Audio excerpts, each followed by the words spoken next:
If I can start with something I call Why Do I Make Art? And this is for everybody, for artists, for non-artists. And I'm hoping that there's some clarity to that why, but it doesn't answer that question really, because it's impossible. That was the amazing Ursula Von Rydingsvard, one of Nathan's and we have a lot of favorite artists, Nathan, but she's definitely one that we both absolutely love. I came across Ursula, I don't remember how many years ago, I don't remember what museum, but I remember seeing this piece that was monstrous sculpture made out of wood and blew me away. Looked at the name and instantly jumped on my phone and looked her up and was sold instantly on her work. And I've come across her work, gosh, I don't think there's a museum in the U.S. that I've been in that I haven't seen an Ursula Von Rydingsvard piece. And so I'm not going to give a ton of backstory on her, because if you do not know her, jump online and research her and start looking at her work. You've probably seen a piece. If you haven't, you're going to be blown away, because the physicality of them is incredible. The craftsmanship of them is just wonderful. Looking back at her story as a Polish woman growing up in Nazi Germany as a child, we won't get into that too much, but just so many things intertwined and interwoven from her lifetime into this piece now, into her work in these pieces, is just incredible. And so Nathan and I thought we would grab some incredible moments from a podcast that she did a while back on Why Do I Make Art? By Ursula Von Rydingsvard. And in the beginning of this podcast, which we will put in the notes for the show as well, so you can listen to the whole thing, before things even start, she asks the host, hey, I want to read something. And so that's what that very first moment was that we played, as her reading. And so now we're going to kind of unpack Ursula's Why Do I Make Art? And I can't wait to jump into this, Nathan. There's so many gems in here, and I'm really excited to talk about this as well. We should share that we were planning on, and still are planning on, doing an episode. Like, we've got a running list of artists we plan on doing episodes on in the future, and Ursula's been on it for quite some time. And so we started to get into the Art 21s. There's 3 or 4 fantastic Art 21s, the documentary. And then when we came across this, I was like, hey, Ty, this is an entire episode right here. So this is, we're just going to focus on this sort of essay that she wrote quite some time ago. And it's available online. If you just look up Ursula Von Rydingsvard, Why Do I Make Art? Yeah, it's very easy to find. You can find her reading it in more than one place as well. We're going to be using the audio from the Art from the Outside podcast to share it in her own words. But yeah, so I think, with this, Ty, I think one of the reasons why I was so drawn to this and why we wanted to make this a standalone episode is because we talk about this a lot in other episodes as well. But we talk about intention, we talk about purpose, but just this personal sort of code from her of this is why I do what I do.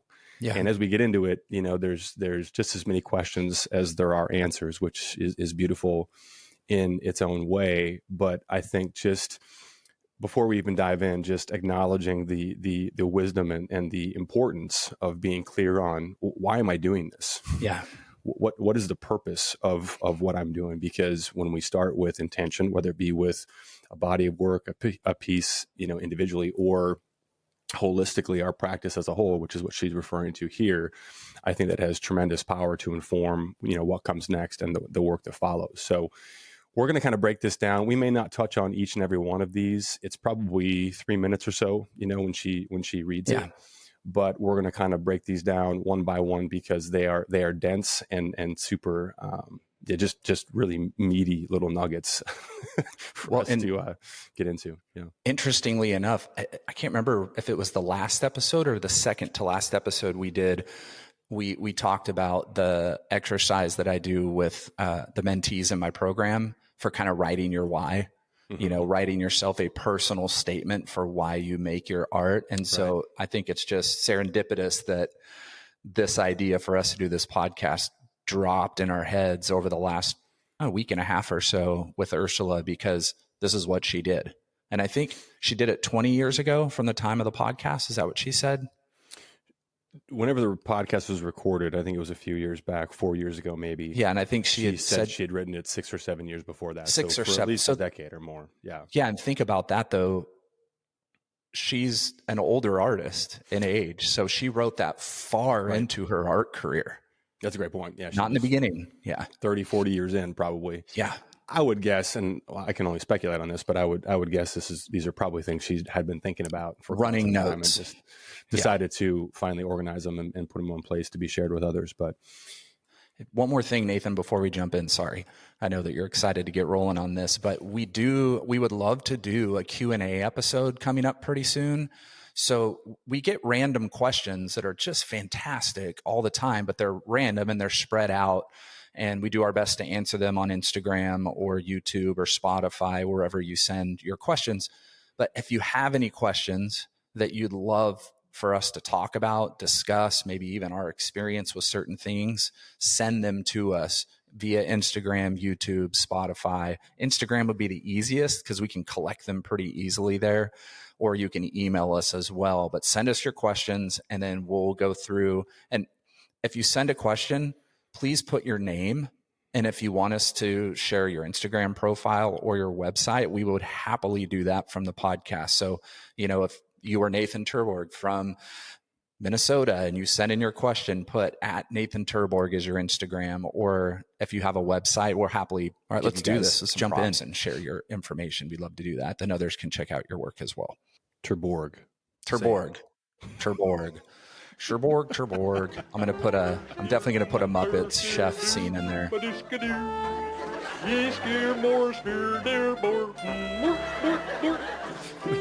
That's how I always remember. We've only been knowing each other for, I know, 5 years now. All right. Let's play the first one. Why do I make art? Mostly to survive, to ease my high anxiety, to numb myself with the labor and the focus of building my work. Ty, we're going to go by these kind of one by one. This first one, just the moment I heard this in the podcast was like, was you. This is what we're doing. Yeah. It was you, 100%. Well, what I love about it is just the idea of the work is the prize itself. There's a quote from Teddy Roosevelt. He said, "Far and away, the best prize that life has to offer is the chance to work hard at work worth doing." We're artists. We can agree that art has value and is worth doing. But I think that just, the idea of the work being enough, the work is in and of itself also the reward. Any results, any prize, that may come is really just a bonus. And I think that when you watch videos of Ursula working, when you talk about, or when you hear her talking about it, it's clear she has fallen in love with the work, because it would be impossible to make work at the scale, the labor intensive nature of what she does, if she hadn't fallen fully in love with the process and with the work. Yeah, if she didn't, after the 400th splinter in her fingers, she's done. I'm tired of pulling these things out of my fingers. I feel like you're trying to bait me into talking about process, which we agreed we were going to say. Yeah, we're not going to do it. The next episode, right? I'm not gonna take the bait. But I get it though. I don't have a lot of anxiety in my life. I'm not a very anxious person. But chalk up any type of characteristic that you have in your personality. Mine is more of like an internal drive, and more of a fear of not getting to where I want to go with that drive. And so that's where the studio comes in for myself, where she's trying to numb this anxiety she has, which I'm sure goes back a whole lot of years, probably to the time that she grew up in Germany as a Polish somebody in a refugee camp. So it's like there's probably an anxiety that was built in at an early age that has existed all the way through her adulthood. Yeah. And so I know those things, for me, the studio becomes that spot to just numb or escape from and just focus to where nothing else matters and just disappears. And I love that she kind of had that in the beginning, because everything else follows. Absolutely. Objects, or the process by which I concretize my ideas, feel so good. objects or the process. That's interesting. Mm-hmm. That's materials or the making. Yep. Feels so good. Sometimes they both work really good together, but a lot of times that really good never kind of fulfills itself in the end. I'm in that right now where I'm like, ooh, these materials just feel incredible to work with right now. But oh, this process is driving me freaking crazy. Or, man, this process feels amazing right now and I'm just in a zone, but there's something missing material wise and I just can't find it. I know I have a duality with that, a massive duality. I was on a video call this morning with our dear friend Moxenonda Perkins in Spain and Francis Beatty in Philadelphia and Gianna Tassone currently in New York, but bound to be in Scandinavia somewhere again soon. And I was talking about that. It's like I set out with all these things and these fibers and I'm having a blast, but I can't figure out the process with them. And then the second the process started to feel good, now I'm searching for more of the object. And it's like there's just this bounce back and forth. And now I finally, a year later, feel like those two things are joining each other. And I'm really feeling good about both of them. So they are being concretized at this moment. I like that stuck out to you. I like that you highlighted that, the objects or the process. It's not an and, it's an or. It can be either one. The part of that quote that I really zeroed in on was feels so good. Mm-hmm. And, you think about that, when an idea comes together, whether it be the object or the process itself, when we have those moments that we talk about all the time, that feeling is so good. Yep. That feeling is so good. And I was thinking back to our Leonardo Drew episode when he talks about being the crack addict of art. And being addicted to, I think in his case, just completely consumed with the work and engulfed by it, in his studio. But when I hear that, I think about chasing that feeling and accepting that it's not going to come every single day. It's not, predictable. It's not something that you can, set your watch to by any means, but it does come at some point. Yeah. And when it does, that's what keeps us coming back. That's what keeps me coming back. Yep. Sorry. I had something else on that one. I didn't say. Yeah. Don't miss your notes. They're right here in front of me. In fact, no, I was just thinking about, the addictive nature of art when you're about this life and when you're completely hooked on that feeling.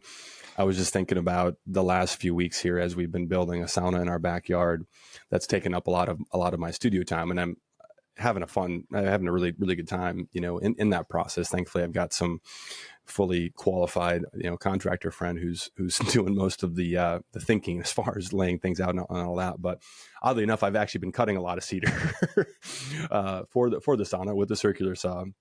And as we've been preparing for this episode, thinking a lot about Ursula's process, but I just realized this. I was just like, why am I feeling really crabby lately? I've just been kind of blah, and then I realized, oh yeah, I haven't been getting my fix. Studio.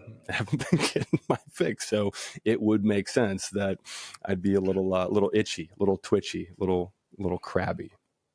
I don't think there's an artist that exists that wouldn't say, when I'm not making art, I'm a really terrible person sometimes.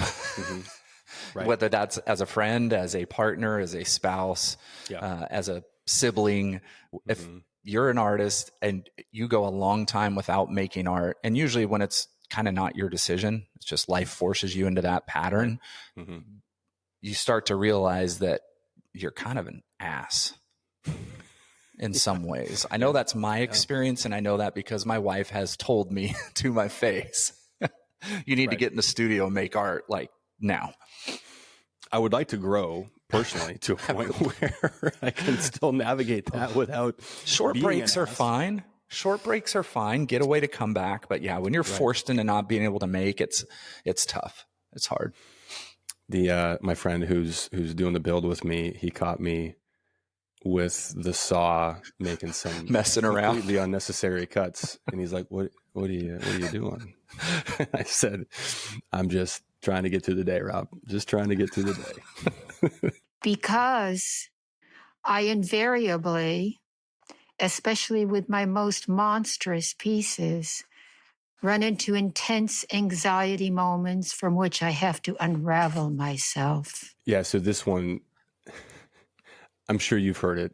I'm sure most working artists have heard a version of this, but when non-artists say something like, "Oh, it must be just awesome. It must be so fun to just make art all day."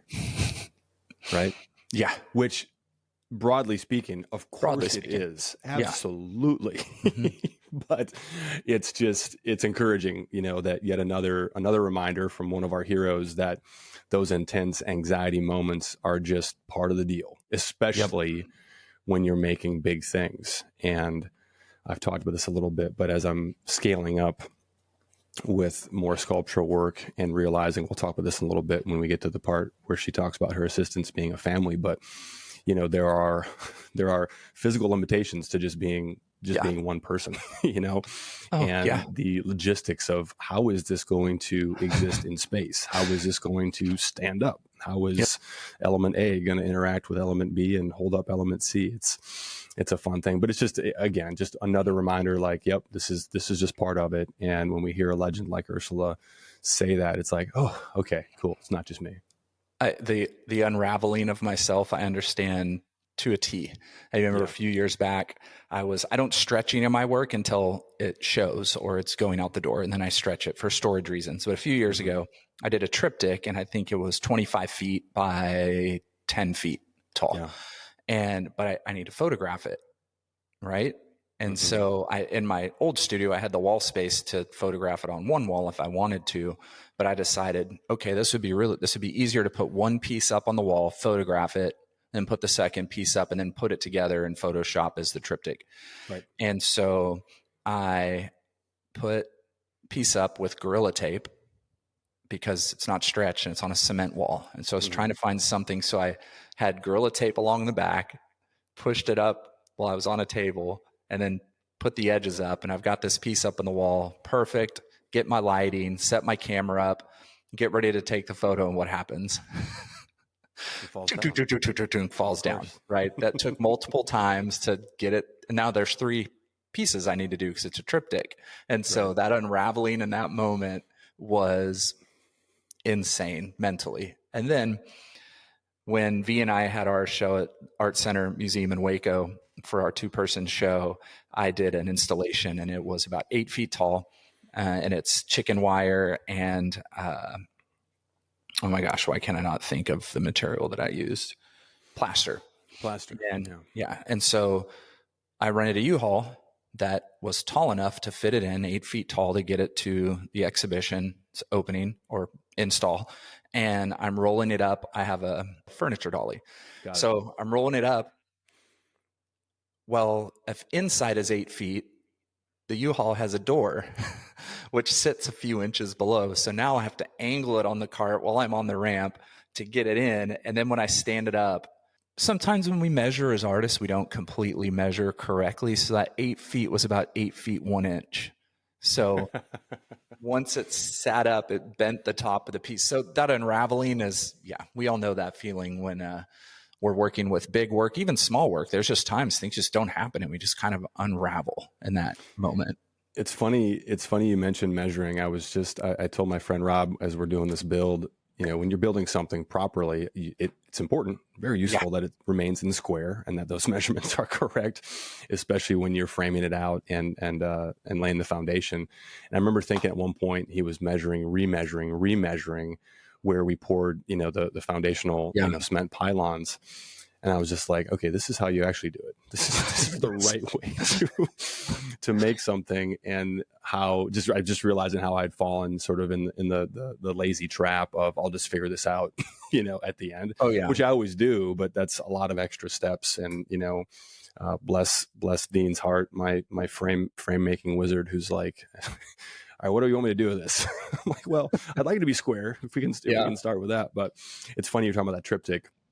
Not to get into personal story mode too much here, but or one-upsmanship, but I was just thinking about the triptych that I sent to Munich unfinished with probably more steps than I anticipated to finish it there. Once you got there. Yeah. Benjamin at the gallery was super gracious and letting me do that. But then, you know, wandering around a strange city where I didn't recognize any of the brands or speak the language to try and find the materials I needed to finish it. Just a lot of anxiety moments. Yeah. Let's just put it that way. Yeah. Well, I have a saying that goes with measuring that I think you might be able to use. And it's measure 50 times, cut 10. That sound about right to everybody out there? That sounds about right. That's usually what happens to me. Measure twice and cut 30 times. I literally have to remind myself, it's way easier to remove more material than it is to add it back. Right. Absolutely. We've all tried to add a little bit back. Sometimes be added back. Yeah, but usually no. That's not a fun day. Because I endure a hefty load of self-doubt. This is a really good one, Nathan, because there are some of us out there that say that we don't struggle with self-doubt. And just saying that is kind of struggling with self-doubt sometimes. That's how I view myself. Because the other day, I was literally, because I'm a 4 on the Enneagram. If any of you know the Enneagram, then you'll understand this. If you don't, you can look it up. I'm not going to go into the background of the Enneagram or anything. But I'm an extroverted Enneagram, and that's rare. Because most 4s on the Enneagram scale are introverted. And so I'm extroverted, and I was kind of looking at, you know, the different wings associated, like an 8 wing and a 3 wing and these different things. And it's like, gosh, I feel like I'm a very confident person, and I feel like I don't really need to have anybody lift me up or push me up and, you know, those things. And I was like, but gosh, I think that really does play into my psyche. Yeah. I think there is a self-doubt, and it's not a self-doubt about who I am right now. It's a self-doubt of getting to who I really hope I'm going to be at some point as an artist. So not like as me as a person, as a husband, as a friend, as, you know, somebody's just, there's this self-doubt of, am I going to get to the point with my work where it's going to be where I really dream and hope it will be? Right. And so that's where I think that's a hefty load to endure, because everything I'm doing in the studio is the hope and the dreams of getting to that point. Yeah. So that's just a big, big load that I carry in the studio. And so when I was listening to this and thinking about it, at first I went, I don't think I really struggle with that. And then I was like, well, let me dive into my psyche. Let me dive into my personality traits and things. Let me look at Enneagram 4 and extrovert and the different types of wings that are associated with it. So then I kind of dove into it on my own and went, no, I think I do on a level that is self-doubt, overarching, but in a smaller way that has a heavy, heavy load of impact with me when I'm working. Do you have a 5 wing or a 3 wing? That's where I'm not too sure yet. Interesting. Yeah. I'm just going to say you have a 3, because I'm a 3 with a 4 wing. So I can definitely relate to a lot of what you're talking about. I mean, so we actually probably could do an Enneagram. I don't know, maybe a lot of the audience wouldn't be that interested in it, but it might be an interesting conversation anyway. I know, I am certain that I have plenty of self-doubt, and as a 3, that's the achiever, you know. So I'm walking through life just trying to get the next gold star, to get the next piece of evidence that I'm actually okay, you know. And so I do have questions, and I do ask questions about not just my work, but how I'm showing up, you know, broadly just as a human being. I was thinking about, you know, it's funny you mentioned when people say that they don't have any self-doubt. When people say that to me, and obviously as based on what I just shared, I'm receiving that information through a certain lens. Yeah, right. But I put people immediately into one of 2 buckets just based on my read. I'm not always right, but most of the time when people say that, my first response is, okay, I think you're saying that. I don't say this out loud usually, but I'm thinking that sounds like something that one would say to convince themselves of that, because that's a convenient thing to believe for them, which is fine. So narcissism.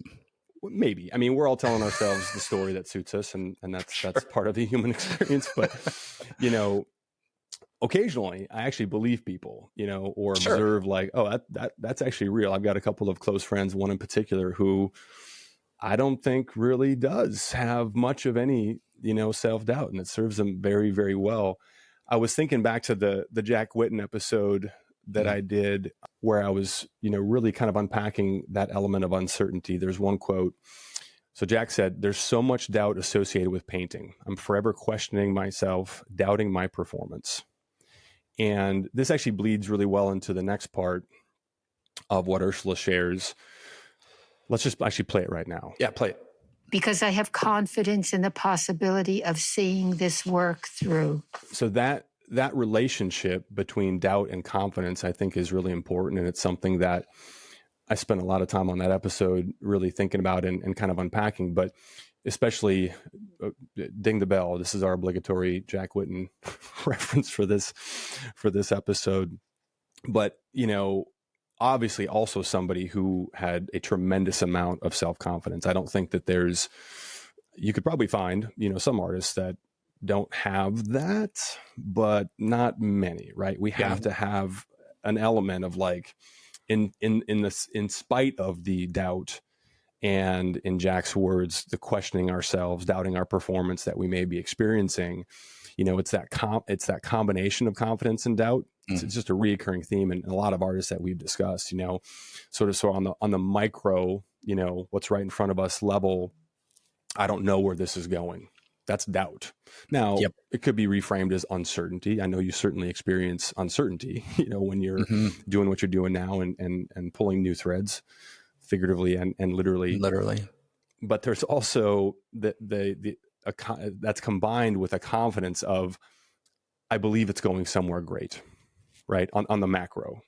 Yeah. And that, I think, is sort of that, delicate dance that we all play internally around, okay, I'm going to experience, and this is just what I've accepted. This is not something I'm trying to change about myself, because I think it's part of just how I'm wired. I'm going to experience that. And I do think that there's an element of that really serves me artistically, for sure. But it really has to be combined with that overarching belief of it's going somewhere great. It's going somewhere, right? Like you said a couple of episodes ago, the work is taking you somewhere. Well, I think that what she says here, she has confidence in the possibility of seeing the work through. I think that's a very wise statement built on years of knowledge, just building into wisdom, where I'm sure when she was younger, she might have had the confidence of seeing the work through, and then realized over time, no, I have confidence in the possibility of seeing this work through, because when you're young, everything you do, you think is good. Sure. And I know there's plenty. I was that way. Every piece I did, I was like, yep, this is the one. And now I look back and I go, that was definitely not the one. That was off. You know what I mean? That was very immature. It was an immature work. So as you age in years making art, you learn that some work is not going to be seen through. It's going to be a roadmap to take you to the next body of work that may be seen through or maybe not seen through. I mean, I've shared pretty openly on the podcast bodies of work that I did that it was a year of nothing. Like nothing happened to it. It didn't move. Nothing did it, but I stuck with it because I knew it was going to take me somewhere else. Yeah. So there's that confidence in the possibility of seeing the work through. So that body of work you're working on now, or that painting or that sculpture you're working on currently, may not be the thing, but the possibility of the thing coming at some point, that's where our confidence needs to completely lie. So, it's that duality of that non-confidence and confidence. Like I have no confidence with what I'm making right now. I just don't. It's new stuff. There's new things. I don't know, but I'm confident of the possibility of it getting there. I like that you highlighted that. That did not stick out to me when I first heard it or read it, but where my mind is going now is where she was at already, when she wrote this. I mean, it could, by any observer, could certainly be argued she's already seen the work through. Yeah. Even if she stopped, the day after she wrote this, which obviously she did not, but thankfully, and still actively making work. But, that to me, it kind of underscores a common theme amongst people that have what I would call real, wisdom. So dear listener, think of whatever great, writers or thinkers resonate with you. I think that's kind of a reoccurring theme, a common denominator amongst people that have a version of wisdom, however you choose to define that. But it is sort of that, like, it's a possibility, right? In other words, the more we learn, the more we grow, the less we think we actually know, right? Yeah. Well, and I think that's the magic for us of Witten's book, right? Of Notes from the Woodshed, is we get to literally follow that journey of all of that, and hear such a wise man. Even in his younger years, he was wiser than I would probably say 90% of the artists that I have read. Yep. His wisdom at a young age was just insane. Brilliant. But you watch that just carry over into years, and the patience, the frustrations, the non-confidence, but a full confidence. Yes. In the possibilities. And that's one person out of all the artists I've read, which is a lot. He was putting all of his energy into the possibilities. Yeah. And not the work at hand. Yeah. He was constantly going, get me to it. Hey, piece I'm working on, get me to the next piece. Hey, get me to there's possibilities that are existing. And he kept scrapping. This isn't it. Got to go to the next thing. Screw these. I don't want to do what anybody else is doing. I'm getting caught up in what they're all doing in New York here. I don't want to be them. I want to be me. I want to be Jack Whitten. I don't want to be Rauschenberg. I'm not going to be Jasper Johns. I'm not going to be, and he would name those. Everybody's doing that. I'm not going to do that. Is this going to hurt me? I think it is, but I don't care. Here we go. And I think that's what's given me even more confidence, is his voice now constantly in my head. And a way to reconcile that ambition with what it looks like to possibly approach that, as we, not this has become a Witten episode again, but as we could have a year's worth of Witten episodes, maybe 2. We could. We've got at least one more coming. We're going to have a special guest on to dig into the book and Witten as well. But yeah, I think just, that's when you think about his writings, to your point, from a very young age, like all of them, with that self-doubt, with that, that fear of what if I don't get there, but a tremendous level of ambition, both with the work and where he saw himself going overall as an artist. Yeah. Because life is full of marvels close to miracles. Because I still don't know who I am. Because I'll never get to know who I am. Yeah, so this one, Ty, super... lot to unpack there. No, you go first, but lot to unpack. Well, I was just thinking about the Socrates, I think it's Socrates, we can fact check that. But, Socrates, to find yourself, think for yourself. And, I was just thinking about how, making art affords us all the luxury of thinking for ourselves in kind of the purest possible form. We don't have a boss. There's nobody telling us what to do. There's no right or wrong answer objectively. Like we get to spend so much more time than the average person probably in thinking for ourselves. So if that's true, then the act of making art gets us closer to knowing ourselves. I think I've said this before, but art has introduced me to myself in a way that nothing else could. I've learned things about myself, who I am, how I really operate, and what I'm really thinking about, and specifically what I'm trying to express, with the work than anything else. And I think that actually was the Louise episode, when she said art is a way of recognizing oneself. We make the work, not always knowing what it's about. And then the work tells us what it's about, and by extension helps us better understand what we're about.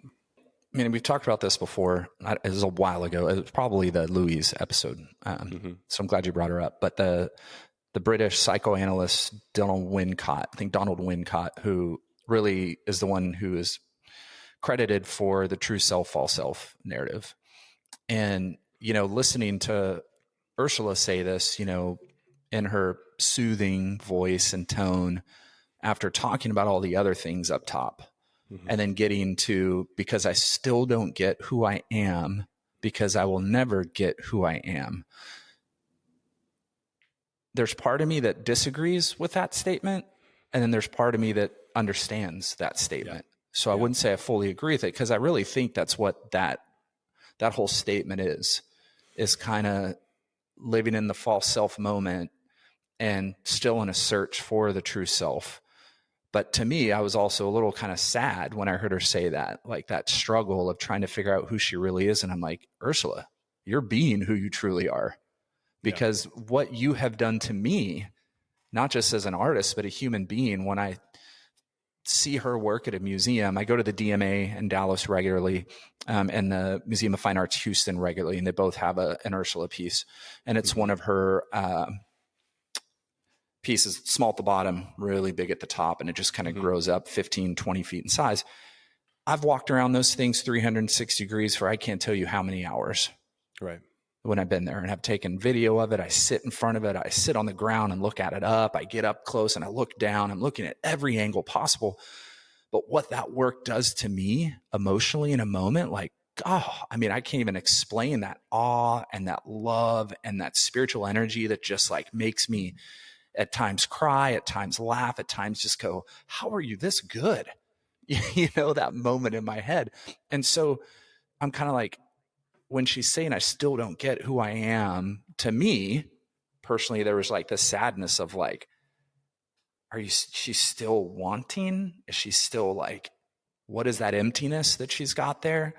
And then piggybacking that with, because I will never get who I am, was almost this feeling of, well, she not going to keep trying to find out who she really is? So it's really an existential search in a way that's there. But for me, I'm going, now, I fully still don't get who I am yet, but I feel like I'm closer than I've ever been to getting who I really am. Yeah, I hear that as a level of acceptance that is really beautiful. And I understand where you're coming from there. That does make sense. I think ultimately that is a question that only one can answer for oneself, obviously, right? It's not up to you or me or anybody else to say, no, you totally get you. Right.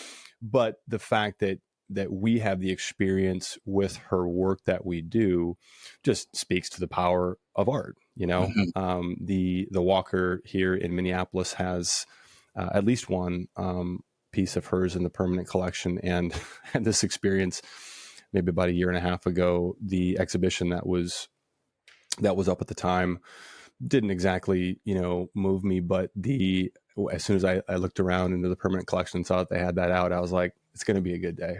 It's still going to be so anytime you can look at art, it's a good day. It doesn't matter. But, just to your point, just, walking around and every single square inch has something in it that resonates, so even if she's in a place where she believes or accepts that she may never fully know, who she is, the power of the work speaks to each individual in its own unique way, which is what we're doing. That's what we're trying to do. Well, and this is where I want to have an intimate moment drinking coffee with Ursula on the couch outside, just sitting and talking. And I want to know, like, I want to dig into that, because that's just me. That's what I do. And so it's like, I want to dig into that, and I think having listened to and watched a few things with her in it, I kind of wonder too, if part of that mentality is, growing up as a child in a Nazi slave labor camp and post-war refugee camps.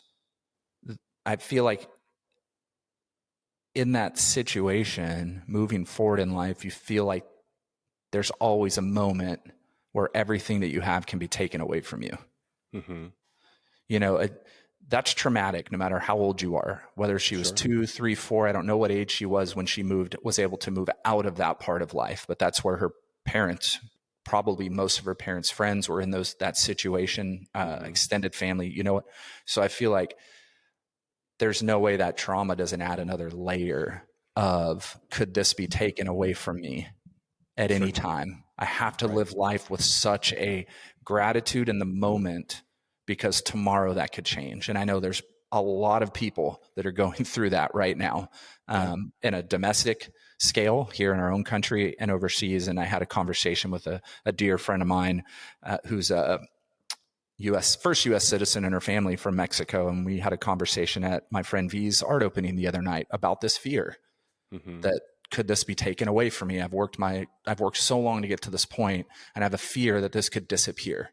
Right. So everything I'm doing is with a different level, right, of feeding into those possibilities. So I just wonder if that's still a part of her internal makeup, whether it's subconscious or foreconscious that exists. But I mean, that's where my mind goes in these things, because I love story, and I want to know, like, what's the root of that in your head? Why is that part of your art? Is that what goes into it? And yeah, small thought. You want to ask the annoying questions that we don't like to answer ourselves. Yeah, but I'd rather not do it on a podcast. I want to do it for sure under a tree, by a lake, by a river, you know what I mean? With a cup of coffee or a glass of wine. Like, I want to do it in that moment. Because my deepest admiration goes to those who have made art that has interested me. Oh, that's a good one. It's a great one. I mean, you're talking about the deep admiration that you have for her and how much you would love to just spend time, right? Like, I was thinking about, you know, you've interacted, you know, whatever, with some famous people in different, you know, spaces. I know when you did the documentary, you know, there are certainly, especially NBA fans who would love to talk to you about just what it was like to be in a room with Steph Curry or you know, Kevin Durant. There, now we've done our little obligatory art reference for the episode. If you're not a sports fan, these guys are big deals. If you're, you know, whatever, follow the NBA. But I was just thinking about, there aren't very many people that I would stalk through an airport if I saw them go in the other direction, just to get a chance to maybe say hello and ask them a question like that. Yeah. But they're all artists for sure, for me, or musicians maybe, you know, but just like those are the types of people that I think we're really drawn to, because there are so many, you know, just questions and just curiosities around, hey, what about this, or what about that? You know, the types of, to your point, the types of questions that don't typically get discussed during an artist talk or in a typical interview, you know. Now I'm getting mad at myself. You're going to know why when I bring it up. You're talking about stalking people through the airport. So yeah. My art sister, my dear friend V, who you hear me talk about all the time, Vino, and Sam Levi Jones went to Chicago last week for Theaster Gates lecture and opening, and they got to spend time with him, who's one of my absolute heroes in the art world and in life, like not just as an artist, but as a human being hero. And Mandy said, you should go. You should piggyback. And I thought, oh, I don't want to do that. And then everything in me was like, I should just tell V, hey, I'm going to go and I'll hang out with other friends while you guys do your stuff. And then they got to spend time with Theaster and with Nick Cave, the artist, as well, and some other people that I just admire. And now I'm beating myself up for not chasing down the airport and going, hey, do you have a few minutes for you? I beat you up when you told me that story. You did. And it was so out of character for you, because you are by nature pretty bold when it comes to that kind of thing. But I also listen to this episode, and she's going to be like, yeah, you totally could have come. Do I want to say this right now? If V and I weren't as dear and close as friends as we are, I wanted her to have that really good time, her and Sam, away in Chicago, and not have any other factor interrupting just a great time that they were going to spend together. So you would have dominated that conversation for sure. Yeah, that's a fact. So yeah, exactly. I know. Sam would have been, hey, yeah, let's leave Ty home for this one.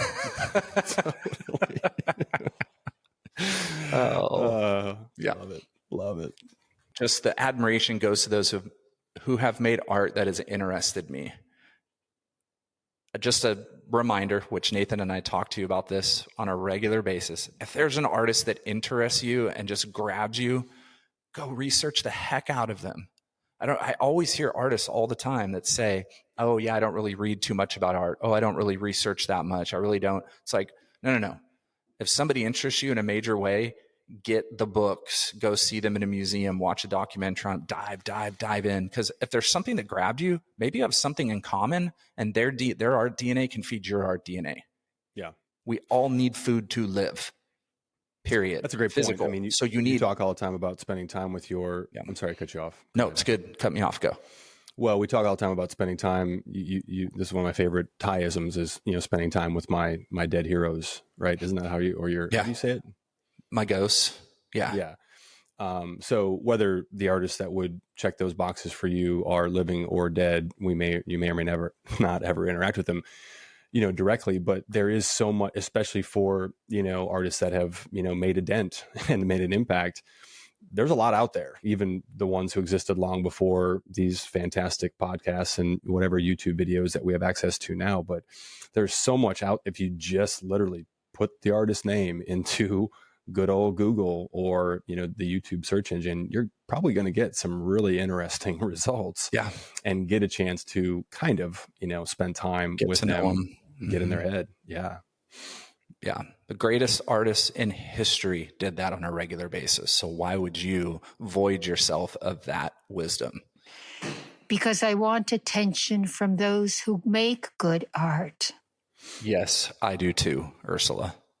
I do too. When I heard her say that, I was like, I felt a sense of relief.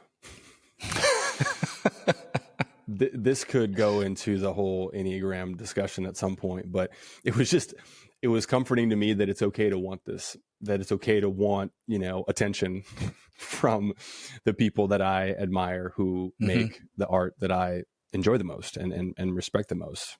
That's all I have to say about that. It was comforting to know that it's okay to desire attention from those people. Yeah. I do. I reach out to them. I say hi, whether they never respond back. I send emails. I show up at their studios. I showed up at Christopher Wool's studio in Marfa a few months ago during Marfa Invitational. He wasn't there, but I definitely checked. So it's like, I feel like I'm the type of artist that I will sit down, I will have coffee with you, I will talk to you, I will hang out. Now, I also know that artists who are a lot further along than me don't have the time, right? I have time. I don't have tons of time because I invest in a lot of artists that have been through my program and artist friends and things. So I know and respect that if they don't get back to me, it may be they just don't have time to give me the time. And I'm okay with that because I know there are people I have to say, I'm sorry, I just don't have time. And then there are others where I'm like, yeah, I do have time. Let's go grab coffee. I'll meet you on your way through Dallas and Houston. Let's hang out, and give that time. But reach out to artists that you admire, and who knows, maybe you'll get lucky and you'll be able to just show up and do a studio pop by one day and bring them a cup of coffee and get some knowledge you didn't think you'd have tomorrow. And while we are fully aware that Ty and I are probably not that artist for you, we are going to do a Q&A episode coming up soon. So, they may be less accessible or not alive anymore, but we, as a proxy, will happily answer, whatever questions you have. You could, and honestly, ask questions. Like I know a lot of younger artists who are like, oh, I'm too afraid to ask this. I don't want to, it's like, no. Trust me, Nathan and I have asked a lot of questions, and I've asked a lot of stupid freaking questions that honestly aren't really stupid. It's the fact that we're artists and we really just don't know how too many things work. And so we're constantly learning it on our own. But I've always been one that's not afraid to ask. So I have gotten a lot of answers, and I have friends that have answers that I don't have. So if you ask a question that we don't understand, we will happily reach out and ask somebody else to find an answer. And honestly, in art, sometimes there aren't really answers. Sometimes it's just ideas of things that have worked for other people. May or may not work for you, but it may have worked for somebody else. Curiosity is a superpower. Yes, absolutely. And having the question to begin with is a great start, but asking it, I forget who said, somebody smarter than me said, the only dumb question is the one that doesn't get asked, right? Yeah, boldness is an act of genius. Be willing to feel a little silly in the moment in order to possibly learn something, not from us necessarily, but from others, who might have an answer and might unlock something for you. Yeah. Because I like working with a group of assistants who become another kind of family. I was just thinking, and this comes from watching a lot of those videos as well and seeing the staff that is required to make the type of work that she's making. But she seems like such a great boss. Yeah. Wouldn't you? I would love to go and work for free for Ursula for as long as I was needed. I mean, just, the nature of her work, of course, requires multiple people, but that in of itself seems to be a skill, orchestrating multiple people while still remaining in the work and in flow to make all of the countless decisions that need to be made. You see some of the videos of her, sketching out or writing, drawing right on the wood where she wants her cutters, to go to work and do what they do with the circular saw on the cedar. But it seems to be a skill. It's definitely a skill that I do not yet possess myself. I don't have any full-time assistants by any stretch, but I definitely have a couple of people that will come by for periods of time. I got my shout out to Jake, my oldest daughter's boyfriend, who's been helping me out, just for a few hours a week here and there. I kind of make my list of things that I just need another human being to move things around and do things for. But I really struggle with, I kind of set aside those days as like, I'm just doing the logistics, literally the heavy lifting of what needs to be done to get to the days where I can, be in flow and actually make the work, but she seems to have mastered that skill of being a great boss of the studio assistants. I may never get there. I do not know how artists are able to do that, manage people. And I don't want to do that. I have zero. I do not want to do that. Now, that doesn't mean I don't want somebody to maybe stretch my work someday, or, put my stretcher bars together and do the little things that, take time, that you just I don't want to do it. I want to keep painting, so someday maybe I'll hire an assistant to do that stuff. But everything else, to me, it's like, no, I just want myself. Here I am, the extroverted 4 who just wants myself in the studio. Right. And I'm the introverted 3 who's like, give me a few people to help with all this stuff. Someone who's here, who I need their help. Right. Who I'm paying to help me. As long as your brain says it's acceptable, you're fine. Right. They show up and I'm just like, oh, fuck, now I gotta figure something out for them to do today.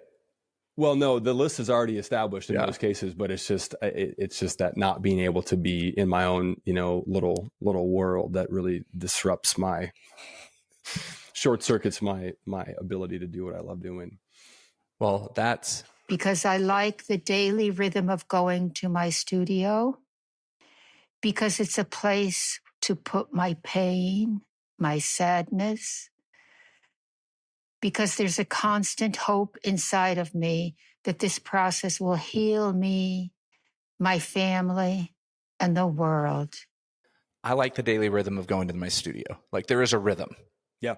There is a natural rhythm for me at this point in my career where it's like, I don't even think twice. I do my daily morning routine where I have coffee and I sit on my couch outside and I read, and then I get to a point where I just kind of put my book down. I usually leave it on the couch because there's multiple times in the day I'll go outside and sit on the couch and just read for a little bit and let the vitamin D hit my face. And so, but there's this rhythm, and then I'm in the studio and I'm doing things and I'm moving, and there's just this natural rhythm. And I would say for me, it's not really because it's a place to put my pain and sadness anymore. I think there was a period of time in my life where that was what the studio was for me. Now it's just I was talking to, my buddy, Mark Sananda, our buddy today, he's in Valencia, and we were both just talking about the gratitude we have for being able to make art every day, that we do not take it lightly at all. Yeah. It's no longer a place where I'm having to overcome things like trauma, healing, those things. No, it's just a natural thing of gratefulness and a passion for doing what I do. Yeah. Yeah, we talked about that in the last episode, I think, where it's a place where everything has a place. It's whatever is going on. It's not necessarily, and it can be times. Yeah, different phases, different periods for different people, but there's a place for that. To go back and sort of excavate, maybe some things, from before, but. I just love, just that sacred space where everything has a place. There's a purpose for everything. And that's something that I had to learn and really just mature a little bit as a human being, but also as an artist, in terms of, not requiring all the conditions to be right, to be feeling good. Right.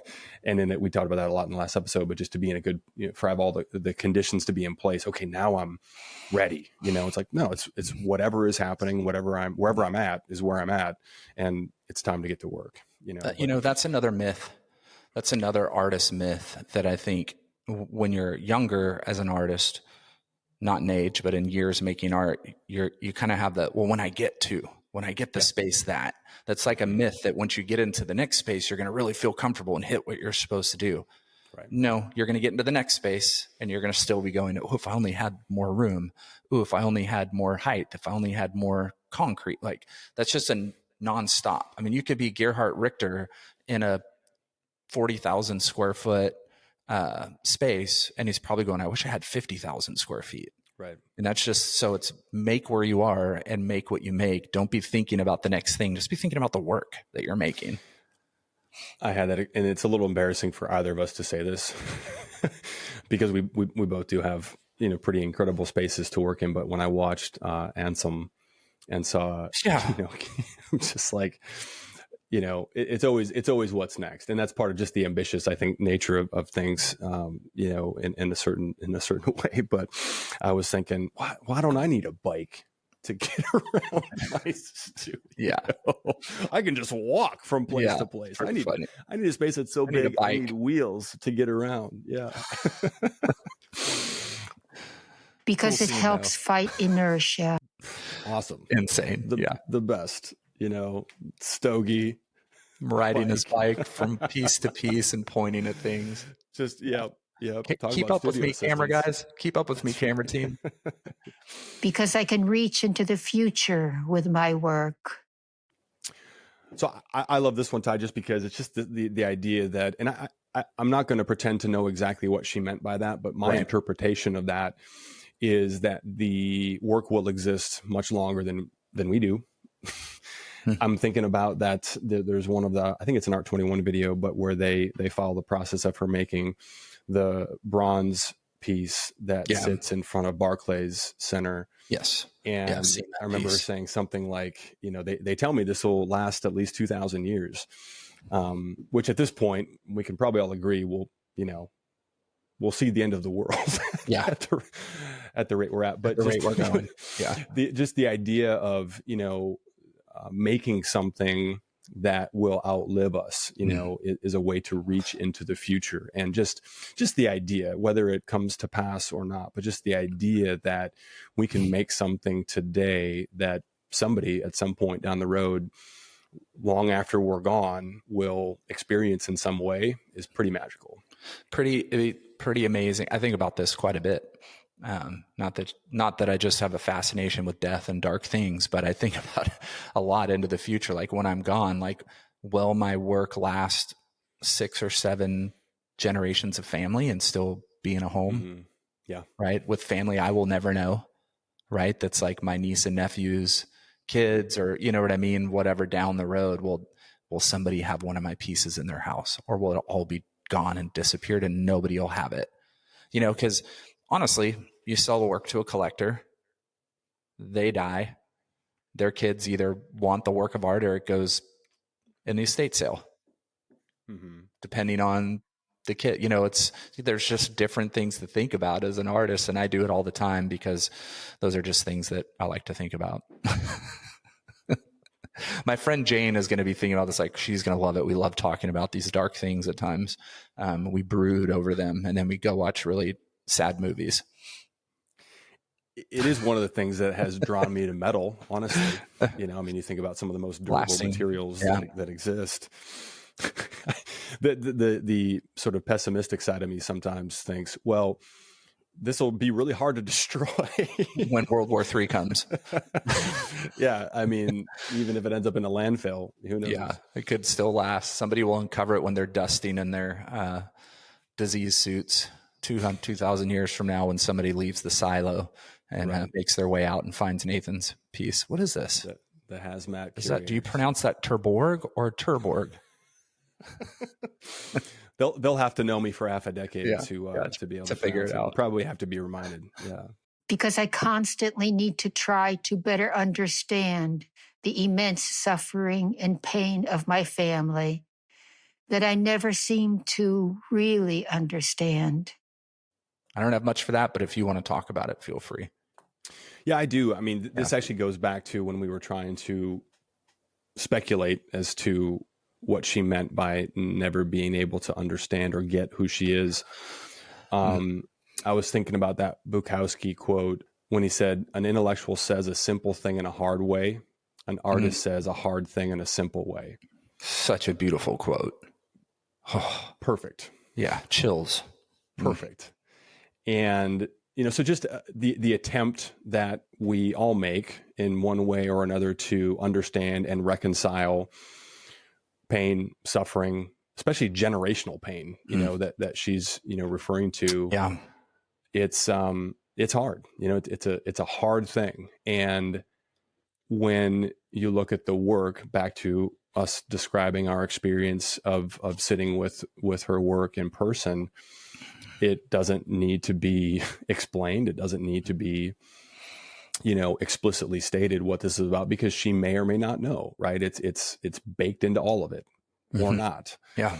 But it's just that the beauty of that process of attempting to say a hard thing in a simple way in really a completely different language. Yeah. Right. Like if you asked her to write an essay about what that process has been like for her, it might be great, but it probably wouldn't resonate or connect in the universal language of art the way that her work does. Yeah. Well, and I mean, there's a weight to her work physically and emotionally. You can't escape it when you're standing next to one of them. And there are so many physical attributes that can take your mind in multiple ways. And to me, I feel like her work is wrapped up in not knowing a lot of it as well. And she even talks about, and we're not supposed to talk about process because that's another episode, but she goes into it with an idea, but no sketches, right? Yeah. She's very intuitive. And so a lot of that process is, you know, trying to better understand these things that she doesn't know. And I think that's what also plays into the time it takes to develop each piece. Yeah. The time, the physical, attributes that go into making each piece. Like if you see one of her pieces, you go, how? And then when you watch the process and you're like, what? Because seeing both, which is the magic of art, if you get to see the process, then you get to see the final piece. There's magic in between. And then you get to sit in front of it and just go, holy shit. Wow. That one feels, even though it's extremely heavy and physical in nature, there's something that feels really movingly light about this and joyful. And then the next piece you can go to and go, that just freaking crushed me emotionally. Why did this piece, I feel like it's all bearing down on me. I don't feel like it's lifting away from me. And so I think that power is in that time in the studio that it's taking for her to do each piece, and that she really is mentally wrapped up in trying to understand things. It's a process. It's processing. She's processing through creating, and it's coming through. I was going to save this for our process episode, but since you broke the rule first. No, you did. Well, you rebroke it just now. I did. I started it, you continued it, and then I broke it again. We'll talk about this in that You're episode at fault too, I'm sure. But yeah, I'll own it. It's all us, buddy. But yeah, no, just the I remember her saying, I'm paraphrasing here, but her saying, you know, I never sketch out even my large scale pieces. They just evolve. Which is, I mean, you know, you look at, I mean, especially if you've seen even just photos, but certainly in person, you look at the scale of some of these pieces and just to know those just evolved and grew as a product of the organic process, you know, one layer by layer, you know, I think it looks like she's using mostly 4x4 inch, roughly, you know, cedar pieces, some smaller, but yeah, just literally layer by layer. And those, the large scale ones probably have, who knows, couple hundred, probably layers, maybe more, where each layer was just another decision on where does this go and how does it grow and how does it evolve from here? It's amazing to think about. Well, and Ursula, how are you trying to do that even more? And also because I want to get answers to questions for which there are no answers. There are moments, her voice is very soothing, right? It's almost like your grandmother sitting next to you and telling you a story. Like it's soothing. She's very personable.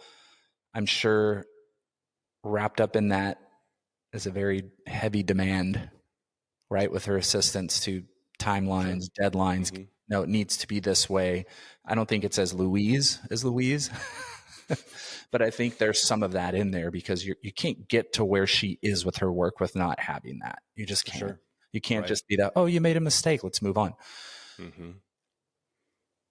But I also sense like a sadness, and I'm sure it goes back to her, how she grew up in a way. And I wonder too, because there's these existential questions that she's constantly coming to of, I'll never find the answer. I'll never really know who I am. And is that because there was family loss that had the stories?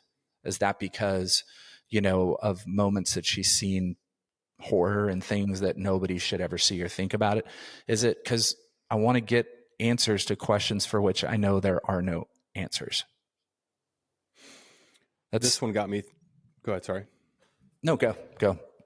This part got me thinking about that James Baldwin quote that you're probably familiar with. The purpose of art is to lay bare the questions which have been hidden by the answers. Which is that's a whole nother podcast episode, because it's James Baldwin, who's one of the most brilliant human beings to ever walk this planet. And one of the best orators, speakers, poets, writers that's ever existed. So how have we not done a James Baldwin episode yet? Well, it looks like we're going to have to, because his on producer mode. Yeah. Let's add that to the list. But yeah, I mean, it's just that idea of, I'm just to read what I want to get answers to questions for which I know there are no answers. So it's just that pursuit. It's I want something that I know is not possible, but the awareness that isn't possible does not prevent her from continuing to search anyway. Well, and the difference with that and the Baldwin quote is really speaking about the difference between truth and fiction. Right. And especially on a political landscape where there have been answers that have been put into our heads that are not answers, they're fiction. Right. But then then over time they've become truth when they never were truth to begin with. Right. Yeah. And so he's like, what is the purpose of art? To put those questions out there that make us ask, is this really true? Yeah. Yeah. And I think for me, I don't see that being Ursula's drive.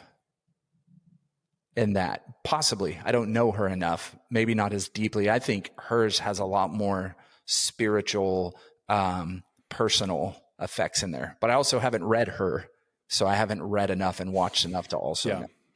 So I wouldn't be comfortable. That's from this episode. That was from this episode only.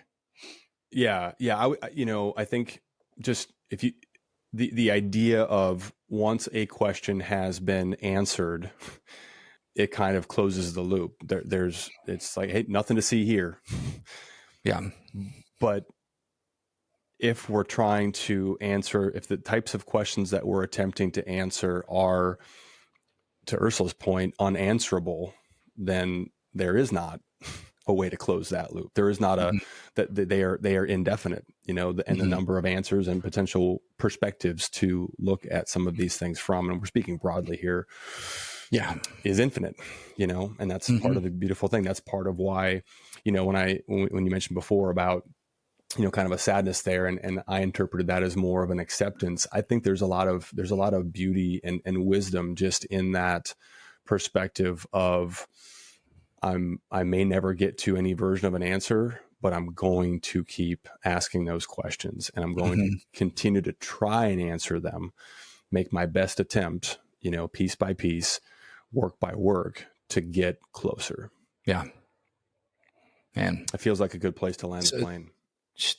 dive into Ursula, people. She is amazing, like absolutely amazing. I hope there's a day I get to meet her and say hello. Next time in New York, I may just have to figure out what she likes to drink and just show up at the door and knock. If I hear saws running, I'm just going to knock until somebody finally answers the door, because then I know she's there. I mean, there are multiple people who could answer the door. It's that's what I'm hedging my bets on. Somebody's going to open the door. Brought coffees for everybody. 5-minute break. That's funny. Yep. Don't forget to send us your questions for Q&A. We really would love to have a conversation where we just are laughing and spitballing and talking about the questions you're bringing us. Funny questions, serious questions, art questions about what we're doing with our work or where we're going, or anything. Yeah. Send them to us. Thanks for listening. Yep. Or watching. To this episode of Just Make Art, and join us next time for whatever we talk about in the next episode. Yeah, we'll figure it out. Bye. Awesome. Joy, pump it up, and pain. Keep it going now. Sunshine. Who sang that? And rain, raw bass. I knew you were old bastard. Yep. A little bit before my time. Okay. I had the tape.